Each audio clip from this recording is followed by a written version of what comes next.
हरिनाम संकीर्तन की जय, ईशोपनिषद की जय, प्रभुपाद की जय।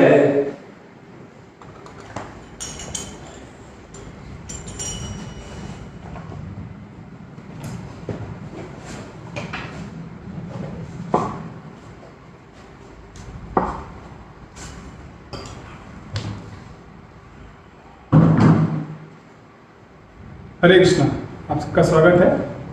तो आज का हम सेशन चालू करेंगे। ओम अज्ञानतिमिरन्दस्य ज्ञानाञ्जनशलाकया चक्षुरुन्मिलितं येन तस्मै श्री गुरुवे नमः। नमो ओम विष्णुपदाय कृष्णप्रेष्ठाय भूतले श्रीमते भक्तिवेदांत स्वामीनिति नामिने। नमस्ते सारस्वतीदेवे गौरवाणी प्रचारिणे निर्विशेष शून्यवादी पाश्चात्यदेशधारिणे। जय श्री कृष्ण चैतन्य प्रभु नित्यानंद श्री अद्वैत गदाधर श्रीवासादि गौर भक्तवृंद।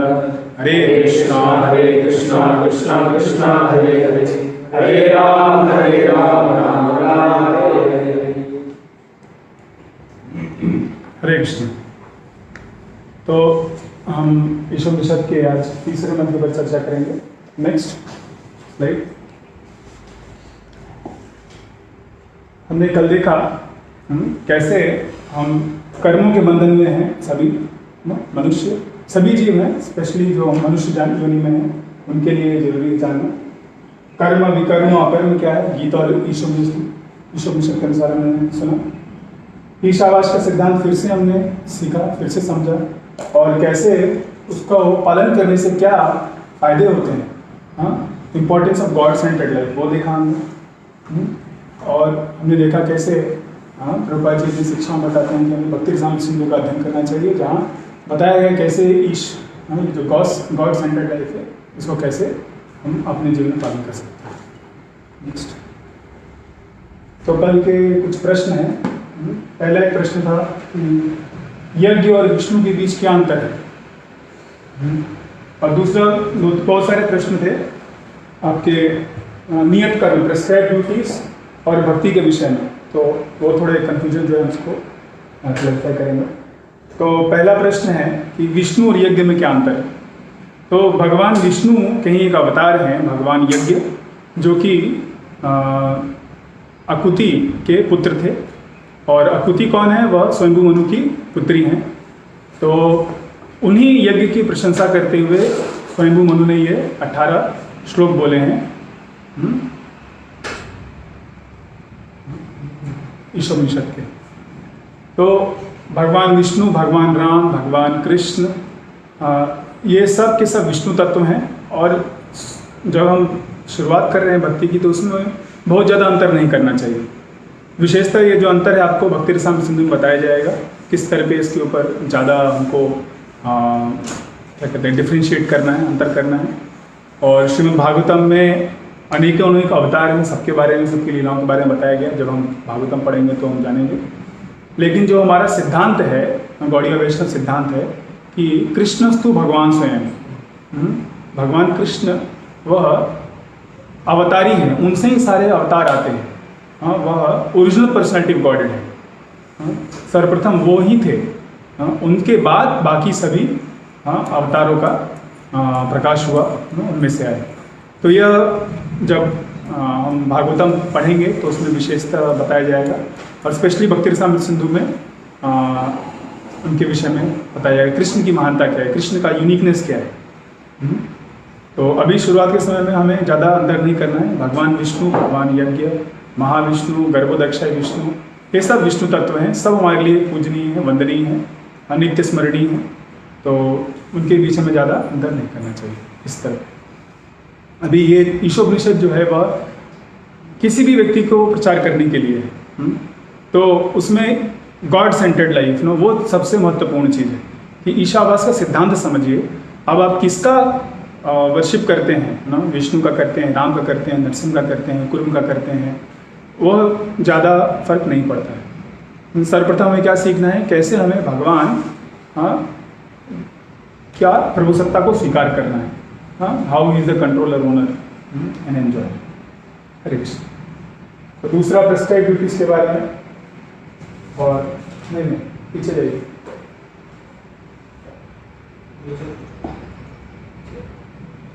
इसी पर इसको चाहिए।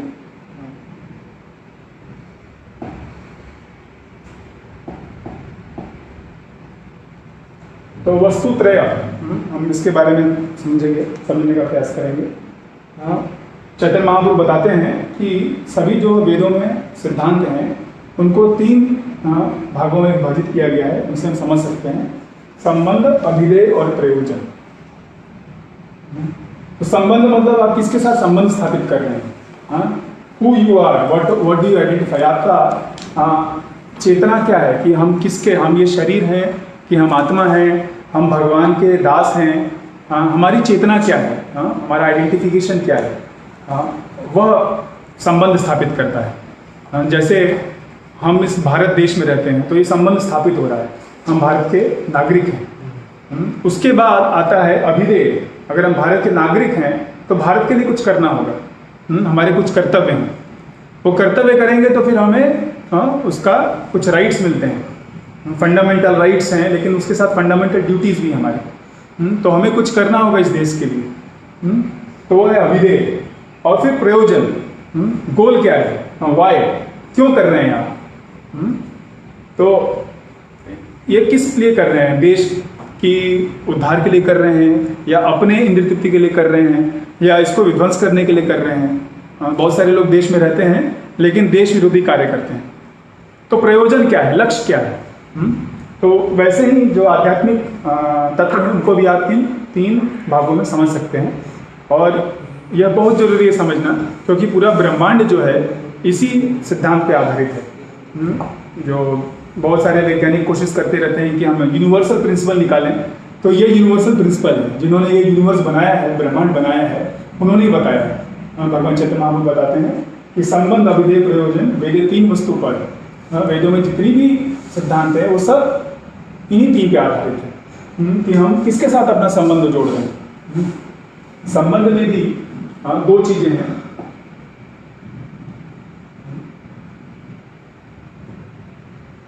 संबंध में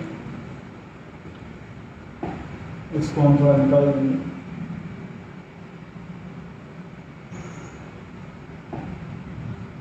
संबंध में है, एक है आपका आइडेंटिटी,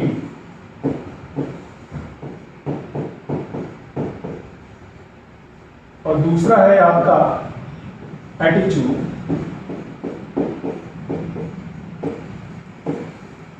ये दो चीजें जब स्थापित हो गई तब आपका संबंध पूरी तरह से स्थापित हुआ है। हाँ, कि हम किसके साथ आइडेंटिफाई कर रहे हैं। हाँ, क्या हम अपने परिवार के साथ आइडेंटिफाई कर रहे हैं, या अपने देश के साथ आइडेंटिफाई कर रहे हैं, इस ब्रह्मांड के साथ आइडेंटिफाई कर रहे हैं, या कृष्ण के साथ हम आइडेंटिफाई कर रहे हैं कि हम उनके दास हैं, हम उनके अंश हैं। तो यह पहला चीज है। और दूसरा है हमारा एटीट्यूड, हमारा भाव क्या है, हमारा आंतरिक भाव क्या है। हम कंट्रोल करना चाहते हैं, नियंत्रण करना चाहते हैं, या भोग करना चाहते हैं, या हम सेवा करना चाहते हैं। तो यह दो प्रमुख भाव है जो कि हमको भौतिक और आध्यात्मिक में हमें अंतर करता है।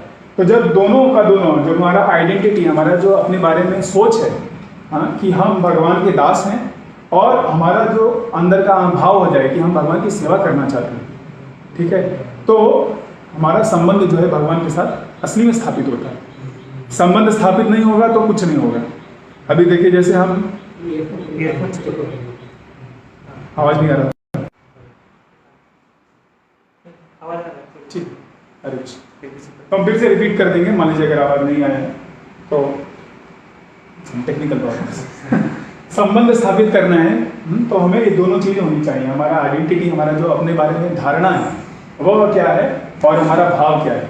तो हमारा अगर धारणा है कि हम भगवान के अंश हैं, भगवान के दास हैं, और हमें भगवान का सेवा करना है, उनको प्रसन्न करना है, तब हमारा भगवान के साथ संबंध स्थापित होता है।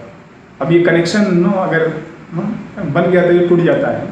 तो कनेक्शन इसके साथ नहीं होना चाहिए, कनेक्शन मोबाइल के साथ होना चाहिए, तब जाएगा आवाज वगैरह, ठीक है। तो देख, ये आइडेंटिटी और एटीट्यूड बहुत जरूरी है। अभी कुछ भी है, अभी आपका यहाँ पे इतना सारा इलेक्ट्रिकल अप्लायंसेस है, अगर उसमें आपका विद्युत नहीं है, बिजली नहीं है, तो संबंध स्थापित नहीं होगा, ठीक है। हाँ, वह कुछ कार्य नहीं कर सकता। बिजली है बाहर में, लेकिन अंदर में बिजली नहीं रहेगी, कुछ कार्य नहीं सकता।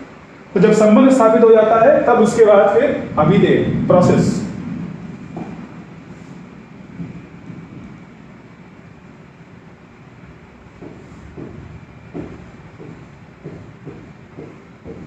या एक्टिविटी,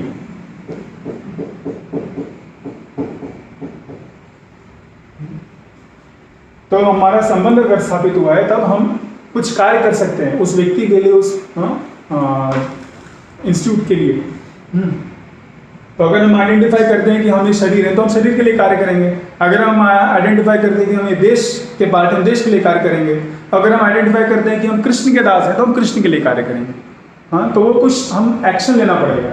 ऐसा नहीं कि हाँ मेरा संबंध स्थापित हो गया और फिर मैं जाके सो गया, ऐसा नहीं होगा, ठीक है। तो ये दूसरा चीज है, प्रोसेस। फिर तीसरा है प्रयोजन, लक्ष्य ना, रिजल्ट।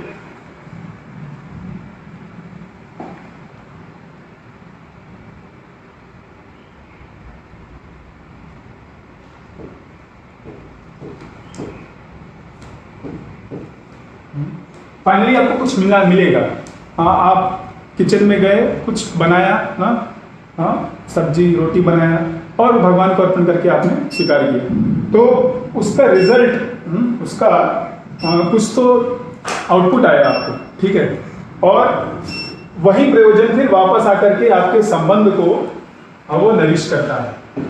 हाँ, हमने आइडेंटिफाई किया कि हम ये शरीर हैं, ठीक है, हमको भूख लगी है, ठीक, हाँ, और हमें कुछ करना है, हम प्रेरित हो गए, हमारा एटीट्यूड जो है हमें कुछ करना है, और हम जाकर किचन में क्या करते हैं, कुछ कुकिंग करते हैं, सब्जी रोटी बनाते हैं, ठीक। फिर उसके बाद हमने भगवान को दिया, अर्पण किया, वो रिजल्ट भगवान को अर्पण किया, और फिर वो वापस हम क्या कर रहे हैं, वो हमारे पास ही आ रहा है, हम उसको स्वीकार करते हैं, हमारे शरीर में हो जाता है।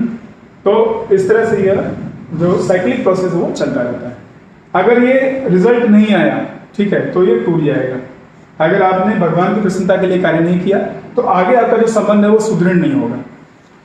तो आप जो भी आपको पता चला, अभी आप थ्योरेटिकली आपको पता चल रहा है कि हम भगवान के दास हैं, और फिर हम क्या कर रहे हैं, भगवान की सेवा करने का प्रयास कर रहे हैं। पहला सेवा क्या है, भगवान के विषय में सुनना, श्रवण। ठीक है, श्रवणम फिर कीर्तनम, तब आप भी उच्चारण करेंगे हरे कृष्णा कृष्णा कृष्णा हरे हरे, हरे राम राम राम हरे हरे। दूसरों को जाकर के गीता, श्रीमद् भागवतम, ईशोपनिषद के बारे में बताइए, ठीक है। तो ये हो गया आपका अभिधेय। और फिर उससे क्या होगा, कुछ प्रयोजन, कुछ लक्ष्य था आपको मिलेगा। क्या हुआ, आपका हृदय का शुद्धिकरण हुआ, आपको भगवान के विषय में अनुभव हुआ, हाँ, ईश अनुभव हुआ भगवान के विषय में। तो फिर वो क्या होगा, उससे आपका संबंध और सुदृढ़ होगा, आप और प्रेरित होंगे। आपका ये जो आइडेंटिफिकेशन है कृष्ण के साथ वो और बढ़ जाएगा। आपका जो एटीट्यूड है भगवान को सेवा करने का, भक्तों का संग करने का, भक्तों को सेवा करने का और बढ़ जाएगा। तो इससे क्या होगा, फिर आप और सेवा करना चाहेंगे। तो यह साइक्लिक प्रोसेस चलता रहता है। और अगर नहीं चलेगा तो रुक जाएगा, वो भक्ति में व्यक्ति वहीं पे स्टैग्नेंट हो जाएगा, रुक जाएगा। या कोई भी अगर भौतिक स्तर में भी कार्य कर रहा है वहां पे वो रुक जाएगा, ठीक है। तो यह बहुत ही सिंपल में हमने बताया, ये इसका और भी बहुत सारी चीजें हैं, लेकिन इतना समझना अभी के लिए काफी है, जो कि हम आगे बताने वाले हैं। तो संबंध, अभिधेय, प्रयोजन।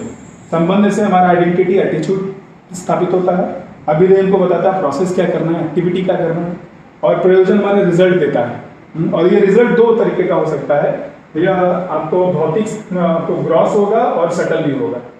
तो ग्रॉस मतलब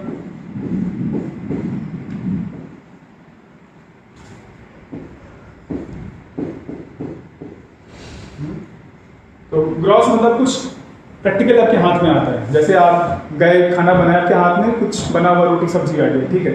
लेकिन सटल भी आता है कि आपका जो भावना है भगवान के प्रति वो और भी शुद्ध हो गया।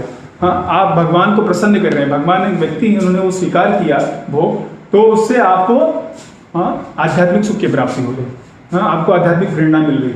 तो ये दोनों तरह का हो सकता है, कुछ प्रैक्टिकल टेंजिबल और इंटरनल सटल मेंटालिटी के रूप में। और ये वापस जाके आपका संबंध को नरिश करेगा। तो ये तीनों चीजें साथ साथ हो रही हैं, लेकिन इसको हमारे आचार्यों ने और भगवान ने इस तरह से समझाया है ताकि हम समझ सके कि ये चल क्या रहा है, हाँ, कैसे यह वैज्ञानिक प्रोसेस जो है चल रहा है, और अगर हम कहीं मिस कर रहे हैं, कुछ अगर नहीं कर पा रहे हैं, तो उसको सही कर सकें और बाकी चीज़ें समझने में मदद मिलेगा। तो अभी हम आज का जो प्रश्न है उसके ऊपर जाएंगे कि विकर्म, सकाम कर्म, निष्काम कर्म, कर्मयोग, और अगले में आएगा कर्म या भक्ति योग के बारे में, कौन समझेंगे। तो विकर्म में क्या हो रहा है, इसका आप देखिए संबंध, अभिधेय, प्रयोजन के अनुसार समझिए। विकर्म में क्या होता है, व्यक्ति सोचता है कि उसका संबंध क्या है, मैं ये शरीर हूँ, मैं भोगता हूँ, मुझे भोग करना है, ठीक है। और इसलिए उसका अभिधेय क्या होगा, हाँ, जो शास्त्रों के विरुद्ध कार्य वो करेगा, मांसाहार करेगा, ठीक है। हम इसको लिख लेते हैं, वो आसान हो।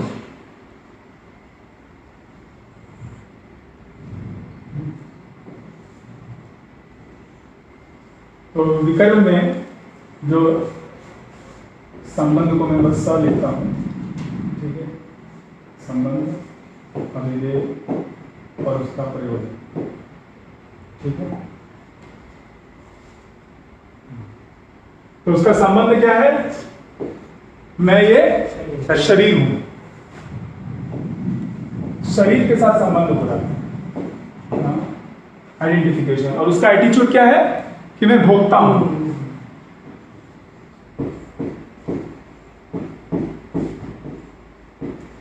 ठीक है, मैं क्या हूं, भोगता हूं, मैं भोग करूंगा, ठीक।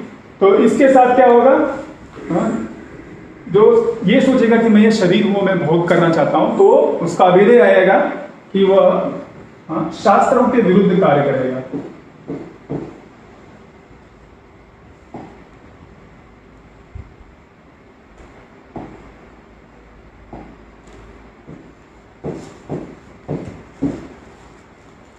शास्त्र विरोधी कार्य करेगा,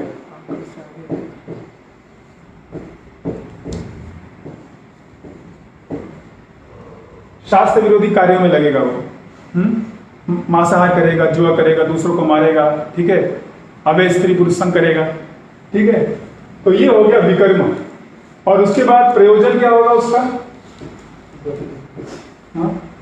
प्रयोजन क्या होगा, उसको थोड़ी सी इंद्रिय तृप्ति मिलेगी, और पाप कर्म में वो उसके ऊपर वो कर्म बंधन में और फंस जाएगा, ठीक है। तो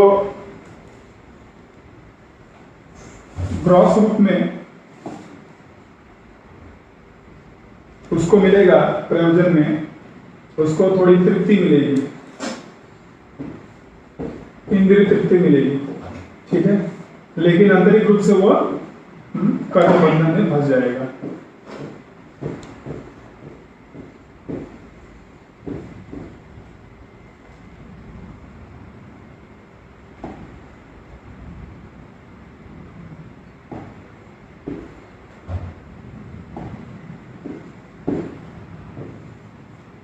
कर्म बंधन में वो फंस जाएगा। पाप कर्म लगेंगे, उसको पाप सहना पड़ेगा, ठीक है। और करने के कारण वापस उसका जो शरीर का संबंध है और भी शरीर के साथ संबंध स्थापित हो रहा है। वो सोच रहा है और मैं ये शरीर हूँ और भोग करना चाहिए मुझे, मैं ठीक से किया नहीं। चोरी करता है, पकड़ा जाता है, मार खाता है, लेकिन ठीक नहीं होता। वो सोचता है कि अभी अगली बार मैं अच्छे से चोरी करूंगा, हाँ वो गलती हो गई, ठीक है। तो उसका ये चक्र चलता रहता है। तो यह है विकर्म, विकर्मी व्यक्ति। वह शास्त्र के विरोध में कार्य कर रहा है और कर्म बंधन में फंसा जा रहा है।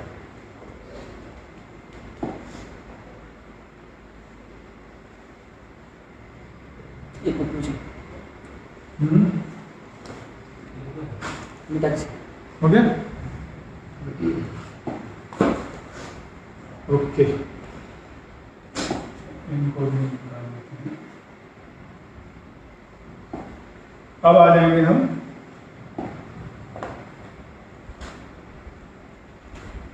सकाम कर्मी।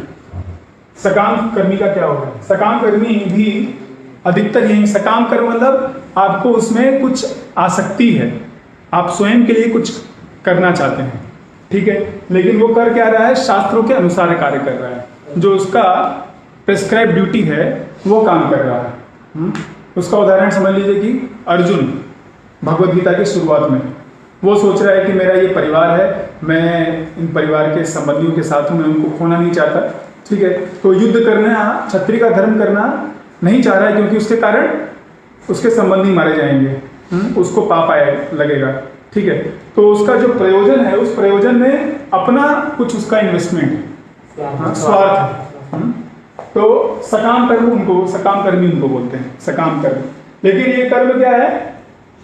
ये शास्त्रों के अनुसार है, जो उसका प्रिस्क्राइब ड्यूटी वो कर रहा है। तो यही कंफ्यूजन कुछ लोगों को कल हुआ, उसको मैं क्लैरिफाई कर रहा हूँ। तो उसका संबंध भी शरीर के साथ हो सकता है, ठीक है, या अपने मन के साथ हो सकता है, हाँ? या धर्म के साथ, धार्मिक हो सके, मैं धार्मिक व्यक्ति हूँ, ठीक है, इसलिए भी कर सकता है। और उसका भावना में, चेतना में दोनों चीज है, थोड़ा सेवा का भाव भी है और थोड़ा अपना इंद्रिय तृप्ति का भी भाव है, दोनों चीज है। तो मिक्स्ड है। तो इसलिए अभिनय क्या करेगा? अपना प्रेस्क्राइब ड्यूटी करेगा वो,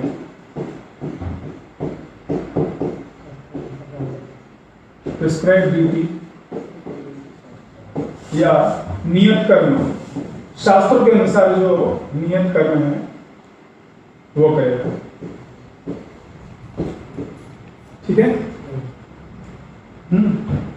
और ऐसा करने में जो प्रयोजन आएगा, हाँ, उसको कुछ तो इंद्रिय तृप्ति मिलेगी, लेकिन वह क्योंकि उसने शास्त्रों के अनुसार कार्य किया है तो उसको पाप नहीं लगेगा।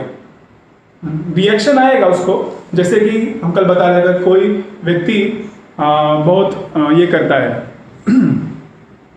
बच्चों को खाना खिलाता है, उनको पानी देता है, प्यासे लोगों, तो अगले जन्म में क्या होगा? उसको अच्छा जन्म मिलेगा, नदी के किनारे मिलेगा, या ऐसे बड़े व्यवसायी के घर में मिलेगा कि वो उसको खाने पीने का ज़्यादा प्रॉब्लम नहीं, ठीक है। तो उस कारण क्या हो रहा है? उसको पाप नहीं लग रहा है, लेकिन वह स्वीकार करने के लिए फिर से उसको जन्म लेना पड़ रहा है। तो रिएक्शन है, लेकिन सिंपल रिएक्शन नहीं है। सिंपल रिएक्शन मतलब पाप, मतलब आपको नरक जाना पड़ेगा, वहाँ बहुत सारे प्रताड़ना झेलनी पड़ेगी, ठीक है, और अधोगति होगी, आपको पेड़ पौधे, कुत्ते बिल्ली ऐसा जन्म मिलेगा। तो ऐसा नहीं होगा उसके साथ। पुण्य करने से मनुष्य जन्म मिलता है, पुण्य करने से मनुष्य जन्म मिलेगा, फिर से मनुष्य जन्म मिलेगा, या भक्ति करने से फिर मिल सकता है। पुण्य कर्म से भी मिलता है, पुण्य कर्मों से मिलता है, लेकिन बहुत सारा पुण्य करना पड़ता है, और पाप अगर किया तो पाप भी झेलना पड़ेगा।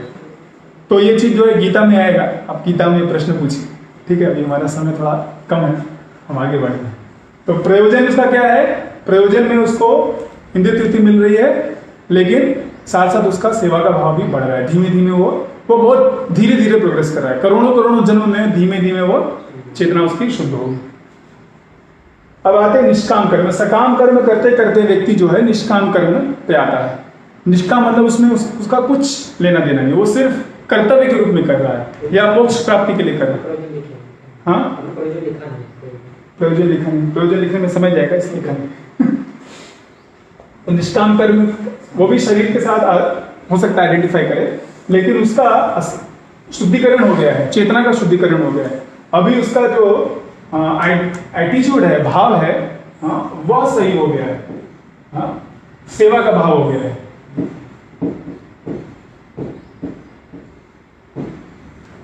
ठीक है, यहां से सेवा उसकी चालू हो गई।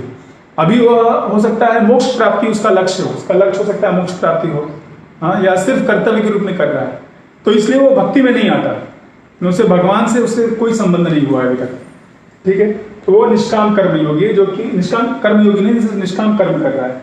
अभी निष्काम कर्म योगी अगर कर्म करने वाला व्यक्ति अगर किसी तरह से भगवान के संबंध में आ जाए, किसी भक्त का संग मिल जाए, या उसको पता चले शास्त्रों को पढ़ते पढ़ते, ब्राह्मणों के साथ संग करते कि भगवान है और भगवान को प्रसन्न करना चाहिए, और उसका वो अपना जो कर्म है उसका फल भगवान को देता है, तब वो कर्मयोग में आ जाएगा।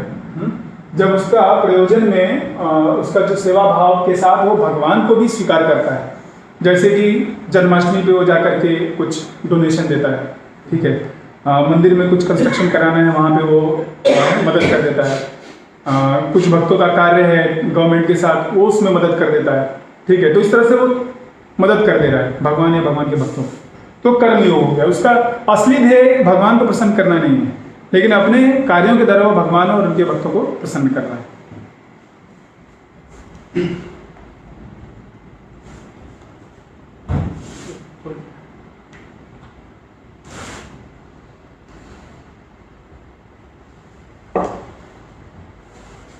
ओके, तो ये हो गया कर्मयोग। ये आपको डिटेल में भगवद गीता में बताया जाएगा, योगा लेडर में। मैं बस संक्षेप में बता रहा हूँ जितना यहाँ पे आवश्यक है। अब इसके बाद हम आते हैं भक्ति योग पे। तो अकर्म या भक्ति योग या संन्यास मानसिकता जो है, वो सब अलग अलग नाम है, लेकिन एक ही चीज को बता रहा है, भक्ति के बारे में बता रहा है। तो इसमें क्या होता है, व्यक्ति सोचता है, उसका संबंध क्या है, कि मैं दास हूं, भगवान का दास हूं। ठीक है, मैं भगवान का दास हूं, उसका सेवा भाव है। उसका भाव कैसा है, सेवा का भाव है, और सिर्फ भगवान को प्रसन्न करना चाहता है।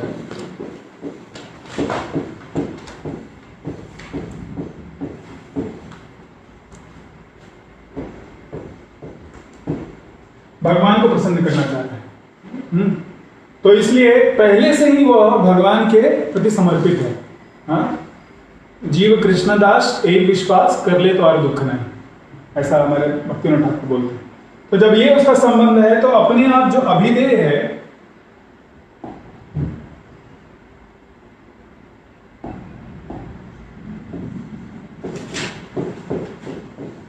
जो उसका अभिधेय होगा, वो पहले से ही भगवान का भक्ति होगा।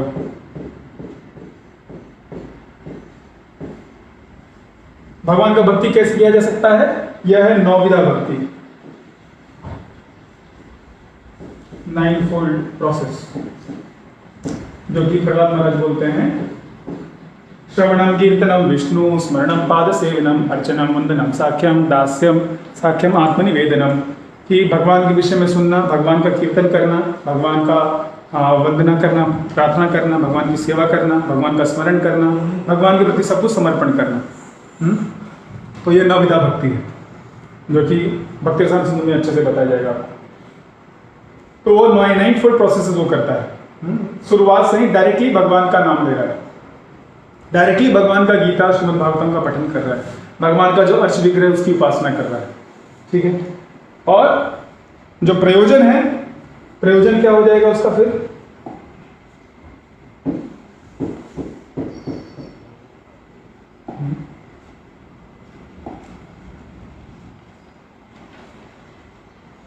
भगवान का प्रेम प्राप्त करना और सेवा प्राप्त करना। प्रहलाद महाराज को नरसिंह देव पूछते हैं कि कुछ मांगो मेरे से। बोले मैं बिजनेस नहीं कर रहा आपके साथ, हाँ मैं आपके साथ बिजनेस नहीं करना है कि मैंने इतना पैसा दिया मुझे कुछ दो वापस। मैं आपका भक्ति किस लिए कर रहा हूँ? आपको प्रसन्न करने के लिए कर रहा हूँ, हाँ आपकी सेवा और प्राप्त करने के लिए। आप क्या करिए, मुझे मेरे गुरु की सेवा में करने का मौका दीजिए। ठीक है, तो यह संन्यास मानसिकता है, यह भक्ति योग, शुद्ध भक्ति योग है, अकर्म है। तो ये प्रैक्टिकल एग्जाम्पल्स है कि आप भगवान का नाम ले रहे हैं, भगवान की प्रसन्नता के लिए कार्य कर रहे हैं, भगवान के लिए भोग बना करके अर्पण कर रहे हैं और फिर स्वीकार कर रहे हैं। भगवान को क्या चाहिए, ये आपका प्रमुख भाव है। मैं और मेरा भी बाद में, सबसे पहले भगवान। जैसे प्रभुपाद जी 69 साल की उम्र में वो जलदूत नाम के मालवाहक जहाज से गए थे ना, उन्होंने कष्ट सहा किस लिए? ताकि उनके गुरु प्रसन्न हो, क्योंकि उनके गुरु ने बोला था, ताकि चैतन्य महाप्रभु की वाणी का प्रचार हो सके। तो भगवान और गुरु और वैष्णवों का प्रसन्नता सबसे प्रमुख हो जाता है उस व्यक्ति के लिए। तब ये है संन्यास मानसिकता या अकर्म या भक्ति।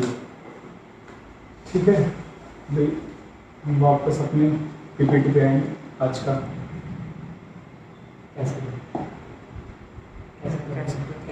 कैंसिल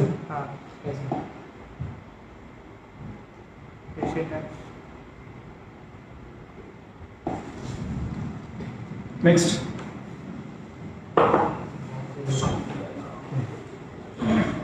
तो हम आज के श्लोक पे आएंगे। काफी समय कोई प्रश्न उत्तर में चला गया। मंत्र 3। अस्वर्या नाम ते लोका अंधेन तमसावृताः तांस्ते प्रेत्याभिगच्छन्ति एके चात्महनो जना। नेक्स्ट। आत्मा का हनन करने वाला, चाहे वह कोई भी हो, उन लोगों में अवश्य प्रवेश करता है जो अश्रद्धालुओं के जगत के नाम से विख्यात है और अंधकार तथा अज्ञान से भरेगा। तो यहाँ पर ईशावास्य का सिद्धांत जो व्यक्ति नहीं पालन कर रहा है उसके विषय में बताया जा रहा है। पिछले श्लोक में बताया गया कि अगर आप ईशावास्य का सिद्धांत पालन करेंगे तो आप सैकड़ों साल तक रह सकते हैं। कोई व्यक्ति पूछ रहा है सैकड़ों 100 साल तक कैसे जीवित रह सकते हैं? हाँ, पहले जो सतयुग में था लाखों 1 लाख साल नॉर्मल लोग रहते थे, उनका जीवन रहता था। फिर वो जब एज डिग्रेड हो गया तो 10,000 साल हुआ, हाँ त्रेता में। द्वापर में 1000 और अभी कलयुग में 100। और कुछ महामारी आ गई तो कभी भी जा सकते हैं। ठीक है, तो हाँ any time anywhere anybody can die. ठीक है, तो यह कोई आश्चर्य की बात नहीं। आज भी आप जाएंगे तो बहुत सारे योगी हैं 400-500 साल वो जीवित रहते हैं योग साधना के द्वारा। और नॉर्मल लोगों में भी आप देखेंगे 100, 110, 120 ऐसे बहुत सारे लोग हैं जो कि पूरे विश्व में मिलेंगे जो कि जीवित रहते हैं। तो यह कैसे हो रहा है वो ध्यानपूर्वक देखेंगे तो कहीं ना कहीं भगवान के सिद्धांत को मान रहे हैं, भगवान गॉड सेंटर्ड लाइफ जी रहे हैं। तो फिर आप hundreds and hundreds of years रह सकते हैं। हाँ, भाव ये है कि आप अगर भगवान के प्रति समर्पित है, भगवान की बातें, भगवान का नियम पालन कर रहे हैं, तो इस संसार में रहने पे भी आपको कोई दुख नहीं होगा। जब यूजली शास्त्र बोलता है कि आप ये नश्वर है, हाँ यह अनित्य संसार है, यहाँ से आप भगवान के धाम जाइए, यहाँ मत रहिए। लेकिन अगर रहना भी है तो ये सिद्धांत को पालन करिए, ईशावास्य के सिद्धांत। और नहीं पालन करेंगे तो बता रहे हैं आज क्या होगा। तो वो क्या है? आत्मा। हाँ, वो व्यक्ति आत्मा है, अपने खुद को मार रहा है वो। हाँ, वो भगवान को न मान करके अपने ही पैरों पे कुल्हाड़ी मार रहा है। जो कालिदास थे जिस डाल पे बैठे थे उस पर मार रहे थे, लकड़ी काट रहे थे। और हम लोग अगर भगवान को नहीं मानेंगे तो अपने पैर पे ही मारेंगे। हाँ, वो क्या होगा उसके साथ? He must enter into the planets known as the worlds of faithless. तो असुरिया नाम तेरो का, असुरों के लोक में जाएगा। ठीक है, और वह अंधेरा है, वहाँ सूर्य की रोशनी नहीं पहुँचती, है ना, पूरा तमस से रहता है। ठीक है, जब आप कॉस्मोलॉजी पढ़ेंगे अगले लेवल में तो बताया जाएगा कि सब कहाँ पे है। ठीक है, तो ऐसे लोग, ऐसी आत्माएं उस जगह जाती हैं जहाँ की यह असुर लोग रहते हैं। क्यों? क्योंकि उनको जब मौका मिला इस मनुष्य जीवन में, उन्होंने अच्छा उसका इस्तेमाल नहीं किया। नेक्स्ट, तो ईशावास्य का एक सिद्धांत है, हमने पहले देखा। नेक्स्ट नेक्स्ट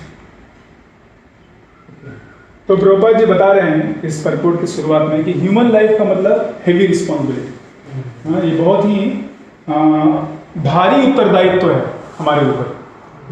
जैसे एक पौधा है, उसको अगर पूरा बड़ा पेड़ बनाना है तो आपको अच्छे से रोपना होगा, वो पानी देना पड़ेगा, बचाना पड़ेगा, फेंसिंग करना पड़ेगा, बहुत कुछ मेहनत करना पड़ेगा, लगातार आपको कांस्टेंट उसको ऑब्जर्वेशन में रखना पड़ेगा। तो ऐसे ही जो हमारा जीवन है, मनुष्य जीवन है, वो बहुत बहुत बहुत महत्वपूर्ण है, बहुत उत्तरदायित्व का है। इसमें हमारा उद्धार, हमारे परिवार का उद्धार और पूरे संसार का कल्याण उसके ऊपर आधारित है। नेक्स्ट,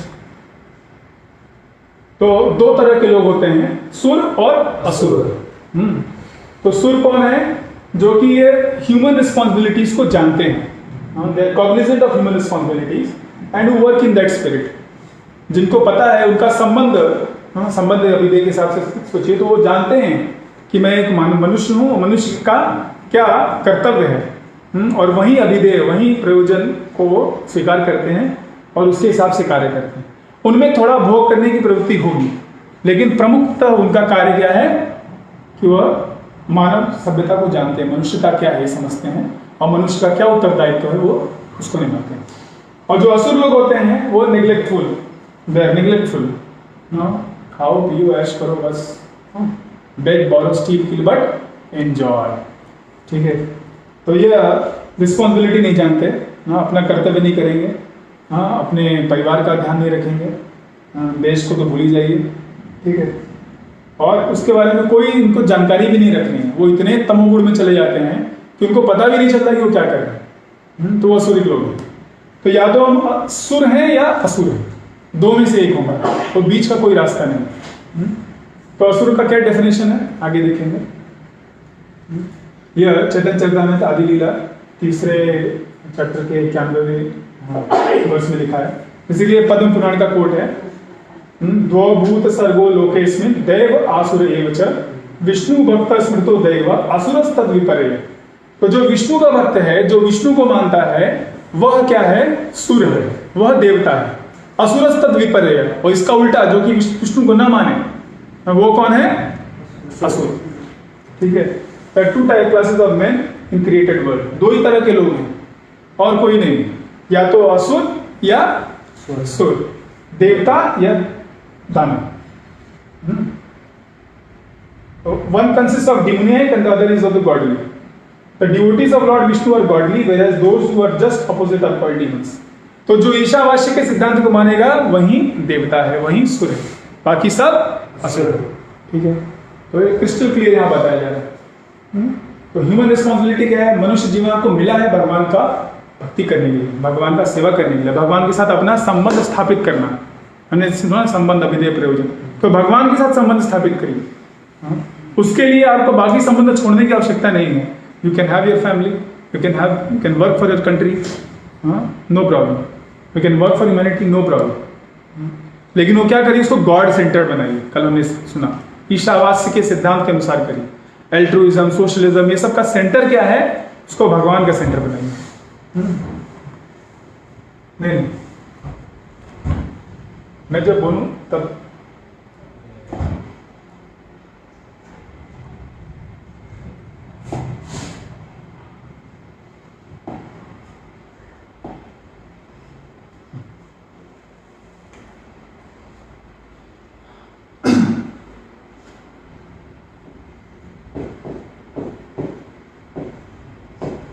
सुर और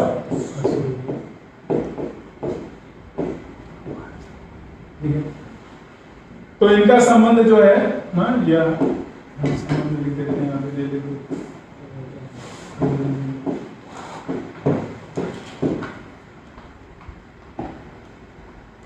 तो इनका संबंध जो है वह कृष्ण से है।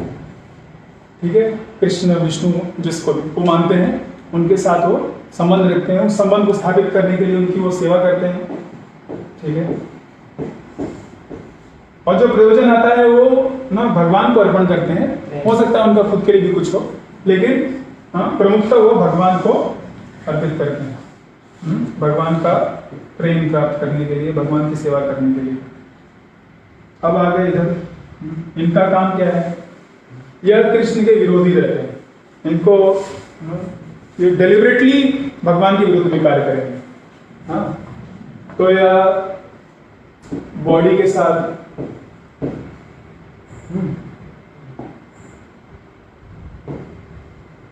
या देश के साथ कुछ भी अदर देन कृष्ण, उनके साथ आइडेंटिफाई करेंगे। और उनका अभिनय क्या होगा? हाँ, काम, क्रोध, लोभ, मोह, ये सब में, ठीक है। सिर्फ और सिर्फ क्या कहते हैं, शास्त्र का विरोध करना, शास्त्र विरोध कार्य करना, शास्त्र विरोधी। वो हो सकता है बहुत ही कल्चर्ड दिखे, अच्छा कपड़ा पहने, बहुत सुंदर दिखे, ठीक है, बड़ी बड़ी बातें बोले, बहुत इंटेलिजेंट बातें बोले। असुर का मतलब ये नहीं कि उसका दो यहाँ से सिंह निकला हुआ है, दो यहाँ से निकला हुआ है और बहुत ही कुरूप है, नहीं। हाँ, ये मेंटालिटी के ऊपर है। वो कृष्ण को नहीं मान रहा है, बाकी सब चीजों के साथ आइडेंटिफाई कर रहा है, ठीक है। ये उसका भी होगा। प्रयोजन क्या है? हाँ, कैसे मैं एंजॉय करूं,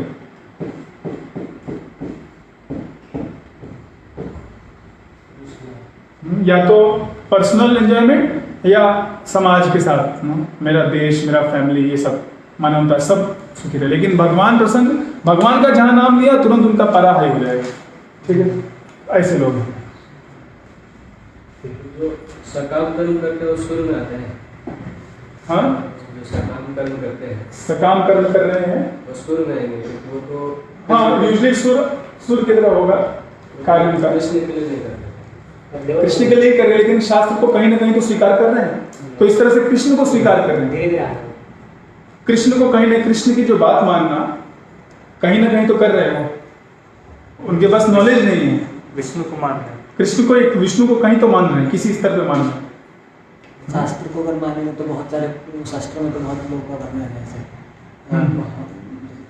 देखिए, ये जो डिस्कशन है डिफरेंट डायरेक्शन में, ठीक है, वो अलग चीज है। बात यहाँ पे बात कर रहे हैं सुर असुर, आप वो दो को कनेक्ट मत करिए, ठीक है, वो कम्प्लीटली डिफरेंट डिस्कशन। ये हो रहा है कि हाँ, जो मनुष्य है, हाँ अभी क्वेश्चन, हाँ क्वेश्चन बाद में, अगले कल में, ओके। तो संसार में बहुत पहले से चला आ रहा है ना, देखिए समुद्र मंथन के समय में ऐसा था, एक तरफ असुर और एक तरफ देवता लोग हैं, ठीक है। तो वो भगवान विष्णु की बात मानते हैं, हाँ, और उनका प्रोटेक्शन भगवान करते हैं।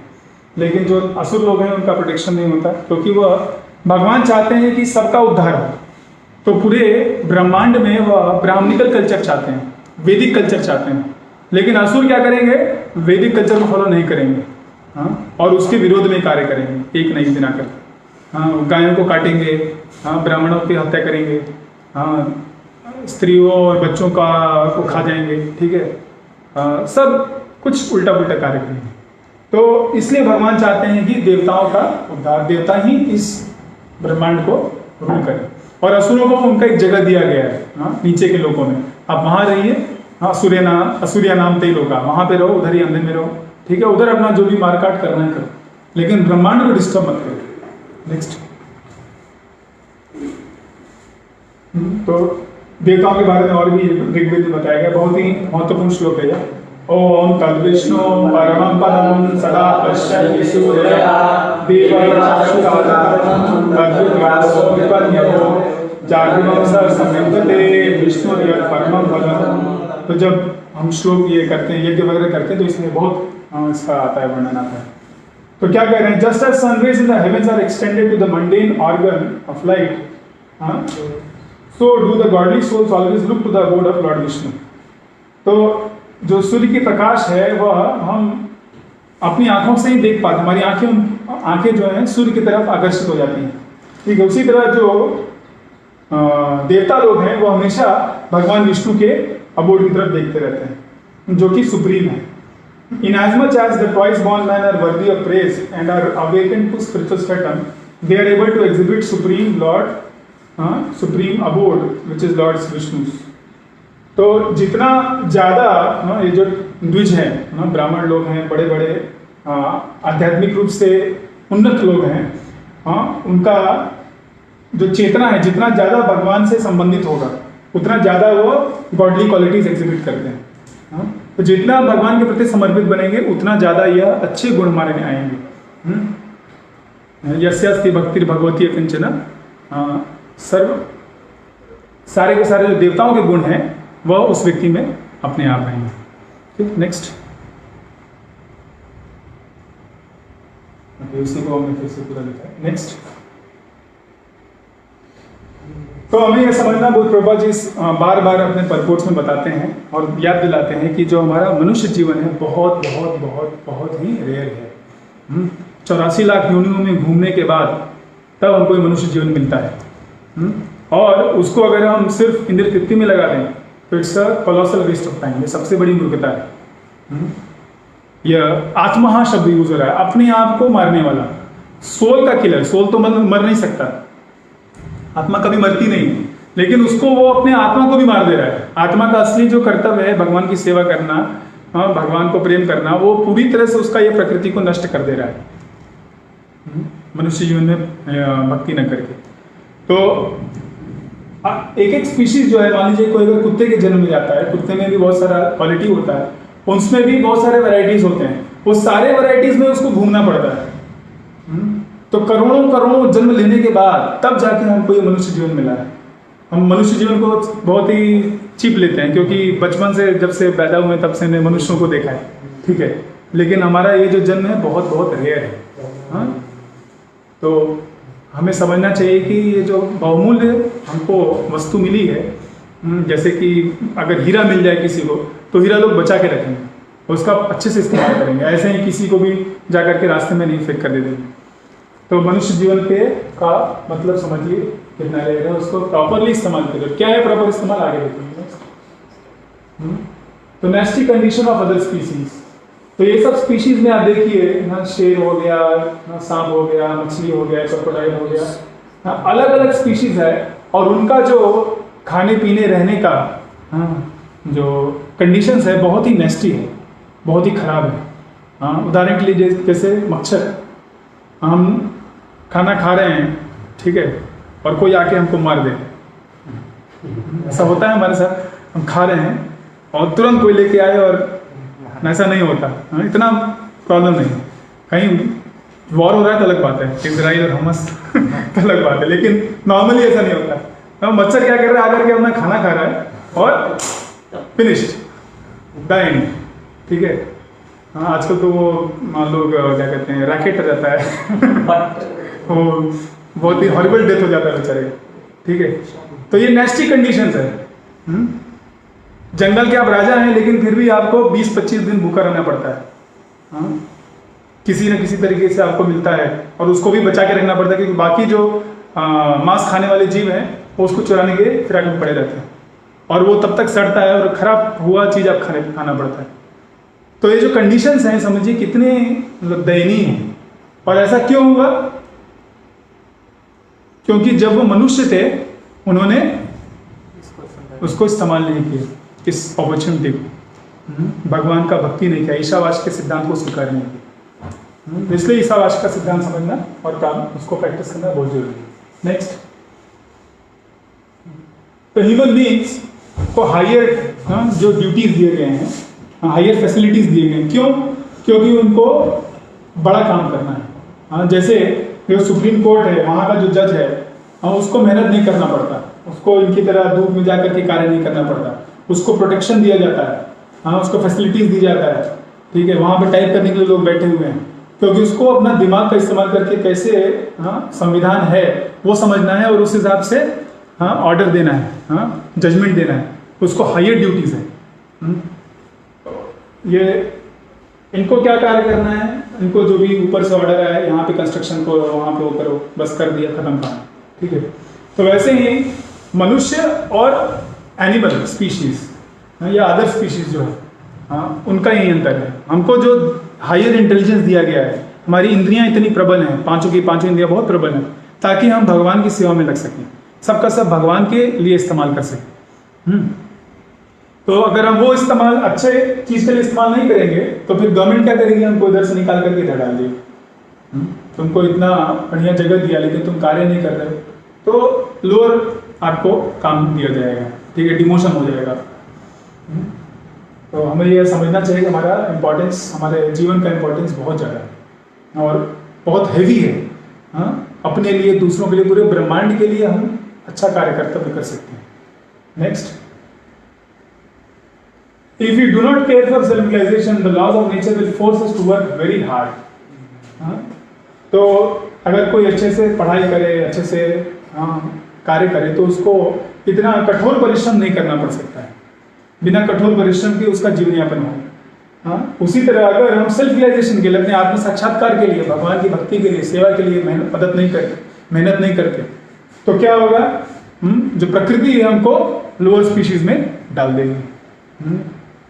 तो कुत्ते, बिल्ली, ऐसे पेड़ पौधे, ऐसा जीवन मिल जाएगा।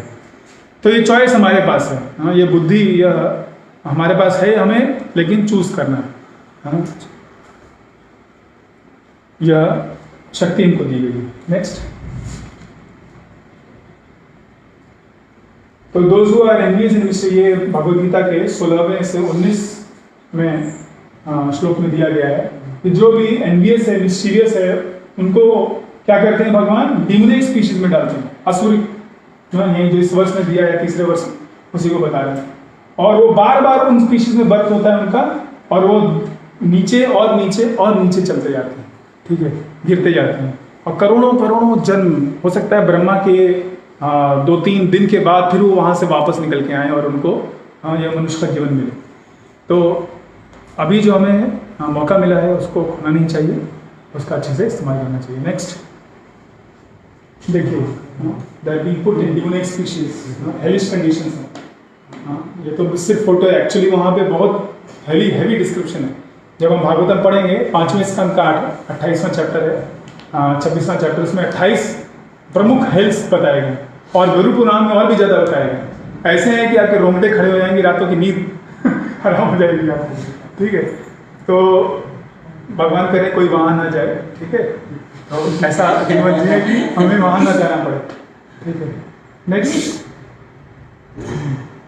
भगवद गीता स्टेटेड, अभी बता रहे कि अगर मान लीजिए कोई व्यक्ति भगवान का भक्ति करता है लेकिन उसको परफेक्शन नहीं प्राप्त होता है, तो भी चलेगा, तो भी उसको सिद्धि ना मिले, पूर्ण सिद्धि ना मिले, तब भी उसके लिए अच्छा ही नहीं हुआ।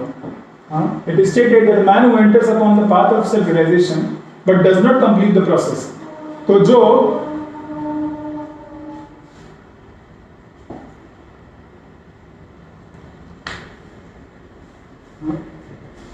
जो व्यक्ति कंप्लीट नहीं कर पा रहा, does not complete the process मतलब अभिधेय, पूरा उसका शुद्धिकरण नहीं हुआ।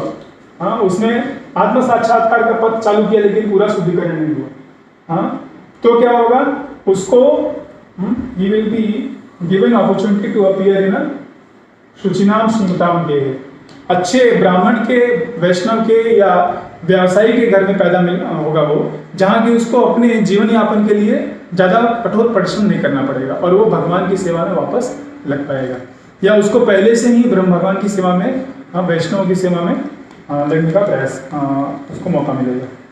तो इस तरह से आप अगर 100% भी नहीं कर पाते, फिर भी हमको मौका मिल रहा है कि हम आगे अगले जीवन में उसको कंटिन्यू कर सकें। अगर हम 20% करते हैं तो अगले जीवन में हम 21% से चालू करेंगे। Next,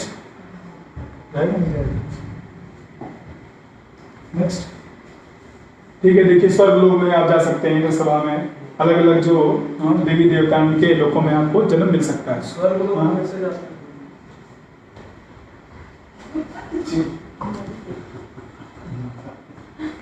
even if following candidate, यहाँ पे देखिए बहुत अच्छा चीज बता रहे हैं प्रभुपाद जी। थोड़ा समय की कमी है, आपके प्रश्न हम लेंगे, प्रश्न ले सकते हैं, आप बाद में कर लेंगे, ठीक है। इवन इफ फॉलोइंग कैंडिडेट, अगर कोई जिसका पतन हो गया है, उसको भी इतना ऊंचा जन्म मिल रहा है, तो जस्ट सोचिए, one can hardly imagine the status of one who has achieved success. जो 100% सक्सेस मिल जाएगा उसको बताइए कितना फायदा है, उसका क्या होगा, उसको कितना बड़ा चीज मिल रहा है, उसको भगवान का धाम मिल रहा है, उसको इस पूरे ब्रह्मांड से छुट्टी मिल जा रही है, वह पूरी तरह से भगवान की सेवा में लग जाएगा, अपने नित्य जो उसका स्वरूप है उसको प्राप्त हो जाएगा। ठीक है, तो लेकिन जो those who do not even make an attempt, जो जरा सा भी कोशिश भी नहीं करते, हाँ, और वो माया में फंसे रहते हैं, तो उनको क्या होगा, वो असुर्य नाम के लोग, वो आसुरिक जगह पे पहुंच जाएंगे, अंधे न तमसा। तो यह बार बार बताया जा रहा है, इसको समझना है और प्रयास करना है कि वो next. So the conclusion is that as human beings we are meant not simply for solving economic problems. सिर्फ हमारा रोटी कपड़ा मकान इसके लिए कार्य नहीं करना है, कैसे हमारा बैंक बैलेंस बने, कैसे बच्चों का पढ़ाई हो, कैसे हमें हॉस्पिटल का खर्चा देखा जाए, सिर्फ इसके लिए नहीं दिया गया है। इसलिए दिया गया है कि सारे के सारे प्रॉब्लम्स को एक बार में, भौतिक जगत के जितने भी समस्याओं को एक बार में समाधान करिए, कैसे भगवान का भक्ति करके, भगवान का प्रेम प्राप्त करके। तो एक कहावत है कि 100 सोनार की एक लोहार की। तो सोनार क्या होता है, छोटा उसका एक हथौड़ा होता है, टुक टुक टुक टुक करता रहता है। ठीक है, तो बाकी जो तरीका है वो सोनार का तरीका है, लेकिन जो लोहार का तरीका है एक बड़ा एक बार में ही ठीक है, सब कुछ फिनिश। ठीक है, तो यह मौका हमको मिल रहा है चैतन्य महाप्रभु की कृपा से, प्रभुपाद की कृपा से। नेक्स्ट, तो हम बहुत आभारी हैं श्रीला प्रभुपाद जी के, इन्होंने ये प्रचार किया और हम लोग को मौका मिला है कि हम भगवान की भक्ति कर सकें। यह ज्ञान हमको हमारे क्या कहते हैं, जो गवर्नमेंट है उसको देना चाहिए, लेकिन वो नहीं दे रही है।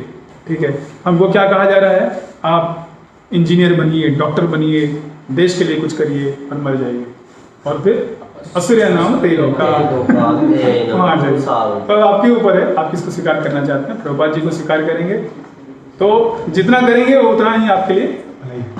हरे कृष्ण, श्री शुभ शब्द की जय। कृपया कल 4था वर्ष पढ़ के आइएगा। आपके जो भी प्रश्न है उनको हम कल उत्तर